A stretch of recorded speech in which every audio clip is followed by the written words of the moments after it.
Cette visite s'inscrit dans le cadre de la diffusion à grande échelle des semences de sorgho hybrides.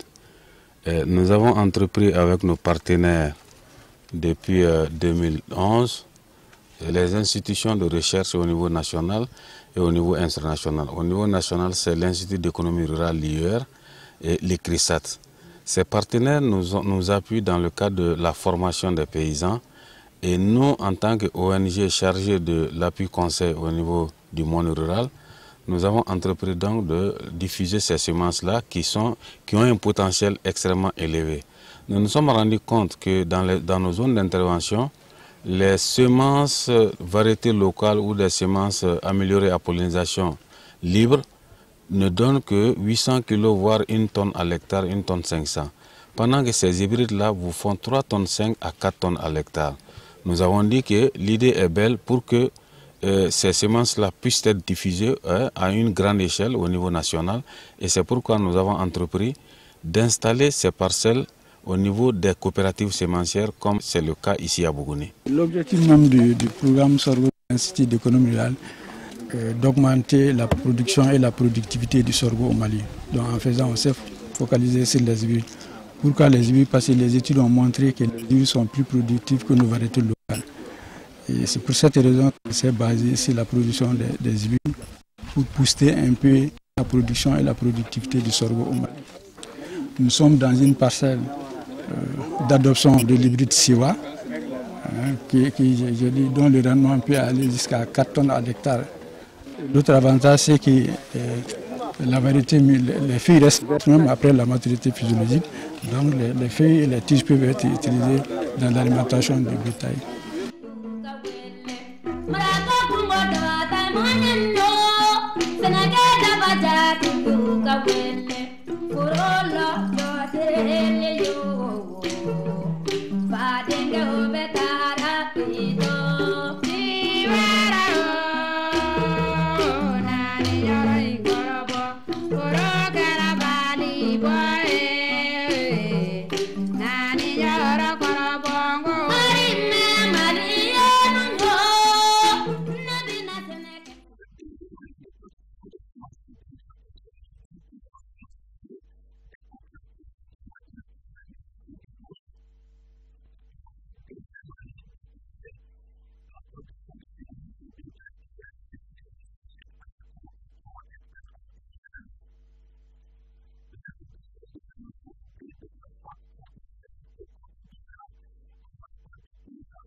Nous avons ici à Bougouni environ 10 producteurs sémenciers au niveau de 3 coopératives sémencières.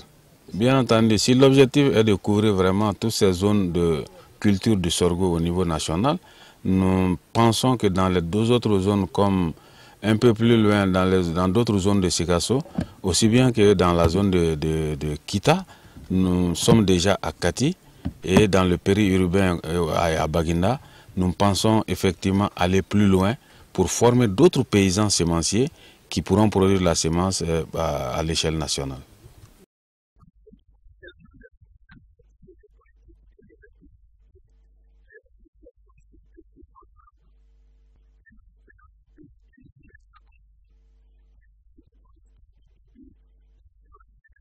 Bon, c'est vraiment un sentiment de satisfaction, compte tenu du fait que les services techniques de la recherche encadrent aussi positivement nos paysans à la base pour la production de semences. Nul n'est censé ignorer que depuis ces dernières années, on constate que nos variétés locales, le rendement est faible. Donc avec la culture des semences améliorée, la recherche contribue de façon efficiente à la promotion de la production auprès de nos paysans. Vraiment, je les encourage vivement et invite surtout les producteurs de semences à s'impliquer davantage et à mieux s'informer et se former auprès des agents de l'agriculture qui sont chargés des projets et programmes et des encadreurs du monde rural qui sont à la base. Et je souhaite vivement que cet exemple fasse tache d'huile, parce qu'il est certain qu'avec les aléas climatiques, les caprices de la nature, si de tels efforts ne sont pas menés, la population croissant, la pression sur la nature étant, il serait très difficile pour l'État malien de subvenir aux besoins alimentaires des populations. Par rapport aux nouvelles semences qu'on vient d'introduire dans ma commune, à Ourien, dans la commune des Antibou, c'est lutter contre l'insuffisance alimentaire. Ce matin, quand on a visité quelques champs, j'ai tenu aussi à avoir beaucoup d'expérience dans ces domaines à travers l'école. J'ai fait un appel à toute la population des Antibou, la commune des Antibou. L'année prochaine, j'aimerais que toute la population cultive cette hybride-là. Parce que à l'hectare, ça fait 3 tonnes à l'hectare.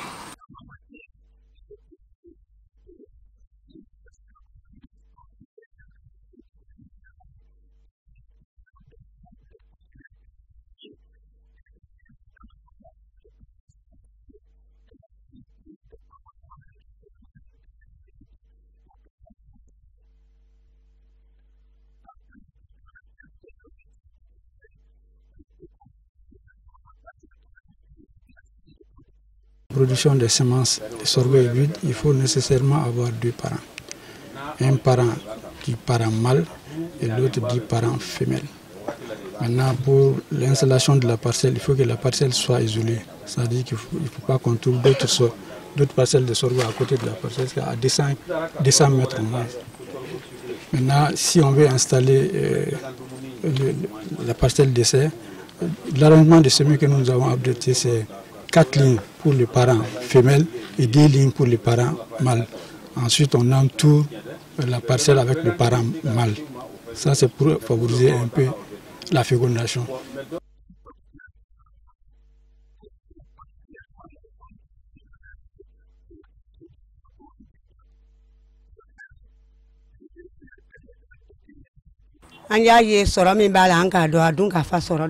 Nous avons vu l'avantage des sorgho hybrides chez nous.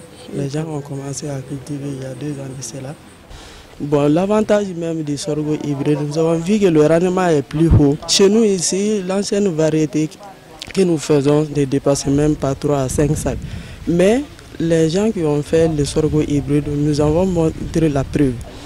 ça varie de 4 à 5 tonnes. Donc nous aussi, les femmes qui font l'arachide, nous allons faire le travail de sorgho hybride cette année même. Nous, on ne fait que remercier l'ONG ECO, parce que l'ONG ECO est venu vraiment enlever une épine dans notre pied, parce que nous, c'est un service de vulgarisation.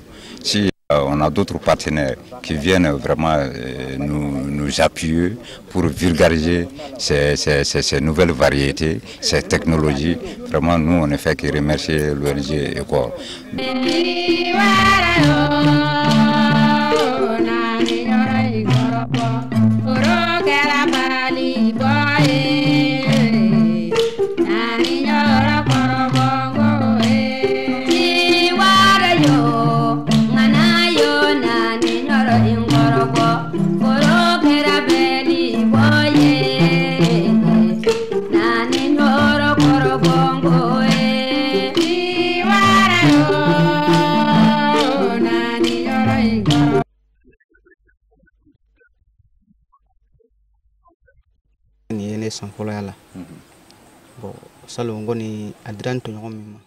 C'est ma première année de cultiver cette variété de sorgho hybride. L'année dernière, il y a mes collègues paysans qui ont cultivé cette variété. Donc on a fait la visite. Moi, j'ai admiré ces variétés de sorgho hybride. Donc raison pour laquelle j'ai acheté 6 kilos de semences pour venir produire ça dans mon propre champ pour ma propre consommation. En tout cas, l'état végétatif de ces cultures-là, vraiment, ça m'a vraiment plu. Et je sais que j'aurai un bon rendement dans la parcelle et qui va dépasser mes rendements précédents. Donc, c'est quelque chose vraiment que j'ai beaucoup admiré. Et au lieu de...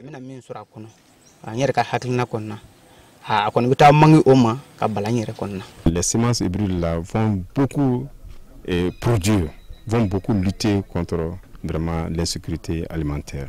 Je demande à mes collègues producteurs, à mes parents, à mes frères, vraiment d'adhérer à ce système-là. Parce que les nouvelles variétés, là, vraiment, la production est très bien par rapport à l'ancienne. Donc je leur demande vraiment d'adhérer à cultiver les semences hybrides.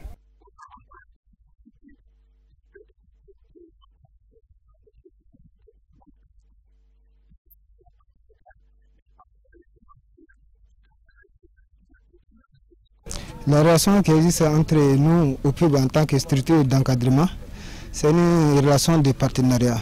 En ce sens que nous avons reçu de leur part une demande de collaboration depuis la contre-saison dernière, c'est-à-dire 2011-2012, dans le but de produire des semences de sorgho hybrides. C'est là pour le bien-être des producteurs de la zone, pour multiplier ou diversifier leurs sources de revenus et en même temps l'amélioration de leurs conditions de vie. Bon, la contre-saison de sorgho, c'est nous, ça se fait dans les périmètres irrigués. En absence, pendant la contre-saison, il y a des parties où on ne peut pas cultiver tellement le riz. Là-bas, il y a moins d'eau, donc nous profitons pour cultiver le sorgho là-bas. Bon, mon mot à l'endroit des cultivateurs de sorgho, bon, moi, ce programme, la production de sorgho hybride, c'est un programme qui veut améliorer la production de sorgho. Pour cela, donc, les semences que nous allons obtenir, ce sont des semences de sorgho hybrides qui ont un potentiel de rendement très élevé, allant de 3 à 4 tonnes, contrairement à ce que nous savons des sorgho ordinaires, c'est-à-dire nos variétés locales.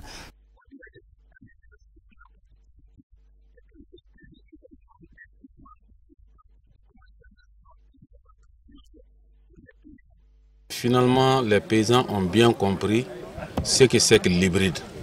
L'hybride, il y avait une confusion au départ entre les hybrides, les semences hybrides que nous sommes en train de produire sur place et l'OGM.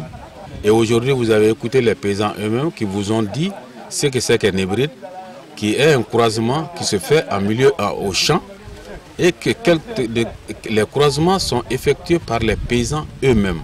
Et donc, je suis satisfait vraiment du fait qu'il n'y a plus de confusion possible entre une semence hybride et un OGM. Ces semences hybrides il faut le dire, grâce à l'appui que nous avons de la Fondation Agra, l'Alliance pour la Révolution verte en Afrique, et en collaboration avec l'IUR et l'ICRISAT, qui sont les institutions de recherche au Mali ici, nous avons commencé justement la diffusion sur une grande échelle de ces hybrides-là, qui sont issus, comme je vous l'ai dit, de croisements entre une variété mâle et une variété femelle. Et ce croisement se fait au champ. Et nous sommes dans un champ d'hybrides comme ça, comme vous voyez. Et donc, plus de confusion possible, comme je vous l'ai dit. Il faut rappeler d'abord que nous avons, la première année, la campagne 2010-11, pour ces deux coopératives, Marina et Ouré, ici dans la sous-préfecture de Bougouni, nous avons produit 2 tonnes d'hybrides et 2 tonnes de variétés à pollinisation libre, ce qui fait au total environ 4 tonnes. Et cette année, pratiquement on a 25 hectares d'hybrides que nous avons cultivés au niveau de ces deux coopératives. Et donc, si nous tablons sur 800 kilos, parce que la sémence, ce n'est pas le même rendement comme la variété produite pour la commercialisation. C'est les lignes de mâles et de femelles mélangées. Et donc, nous tablons sur 800 kilos à l'hectare. 800 kilos à l'hectare et donc 25 hectares, vous imaginez, donc nous pensons tripler, en tout cas, ce que nous avons eu l'année passée.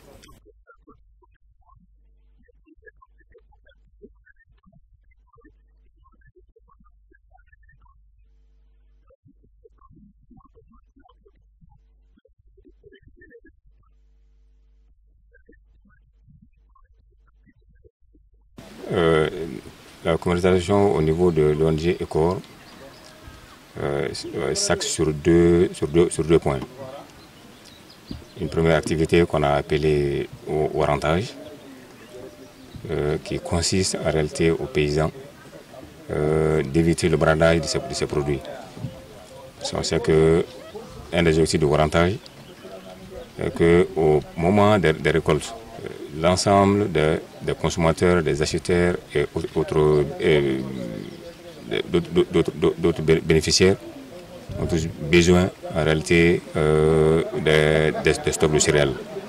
Et c'est le moment aussi où le paysan a beaucoup plus besoin, est dans un besoin financier. Donc il prend sa récolte, il la met sur le marché, il le vend à vil prix. Donc cela ne lui permet pas vraiment de faire des économies. Donc en collaboration avec nos partenaires, on a initié cette activité appelée Warantage, qui fait que réellement le paysan peut venir à travers une coopérative déposer en fait son stock, moyennant en fait, un prêt, un crédit qui est demandé au niveau d'une institution financière, que ce soit une banque ou que ce soit une institution de microfinance. Donc le paysan prend cet argent, il mène des activités génératives de revenus en fait, qui le rapportent. Au bout de 5 ou 6 mois, où les prix seront beaucoup plus rémunérateurs, donc le paysan peut venir rembourser son crédit et se servir de son stock. Soit il l'amène chez lui pour sa propre consommation, ou il le vend sur le marché à un prix beaucoup plus rémunérateur. En ce moment, ça trouve que le prix a augmenté vraiment de 2 à 3 fois. Donc ça lui permet de faire beaucoup d'économies. Au moment où le paysan ne peut pas faire face au remboursement, donc le stock qui est là, qui constitue sa garantie, ce stock est pris et vendu sur le marché à un prix beaucoup plus rémunérateur.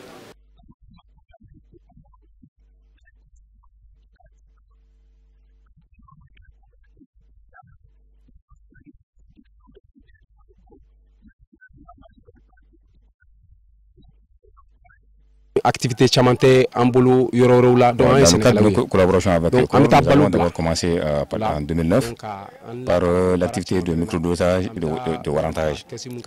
On nous a demandé quand même de s'aimer l'engrais au Pouké et faire des plans.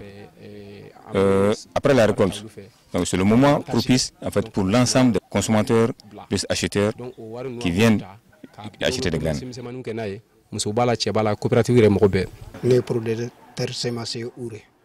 Je suis un producteur sémencier à Ouré.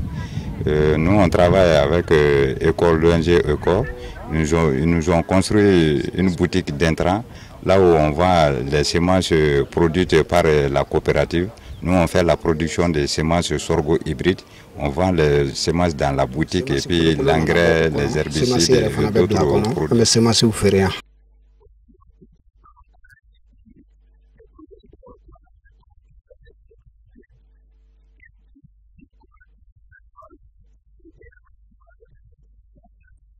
Notre rôle, réellement, c'est de créer le partenariat entre les producteurs et enfin, ces distributeurs d'intrants. Donc ça, c'est l'aspect approvisionnement. L'aspect commercialisation, comment elle s'organise? La commercialisation s'organise à partir des visites d'échange qu'on est en train de faire aujourd'hui. On fait appel à l'ensemble de la population, aux communautés. On fait appel à nos différents partenaires, l'IR, les paysans, les ONG, la mairie, l'administration et nos partenaires qui sont en fait les vendeurs de ces intrants.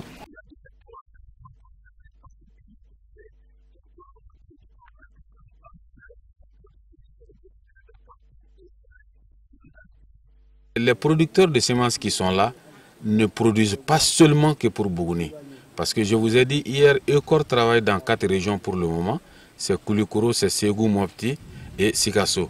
Et nous pensons que la production qui est là pourrait couvrir une partie en partie, parce qu'en réalité on est en 2e année seulement dans la diffusion de ces hybrides-là. Mais nous pensons que, comme l'année passée, avec l'appui des compagnies sémencières comme Faso Kaba et l'association des sémenciers du Mali et les autres coopératives, et en plus des ONG comme Béacil ici à Bougouni, nous pensons que ces semences ne suffiront même pas à couvrir, mais quand même ça permettra de satisfaire les besoins d'un certain nombre de paysans. Sénékela n'entangolo de benyo sané. On fait à Sénékela ou bien.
Yo, ngana yo, nani nyoro ingoro.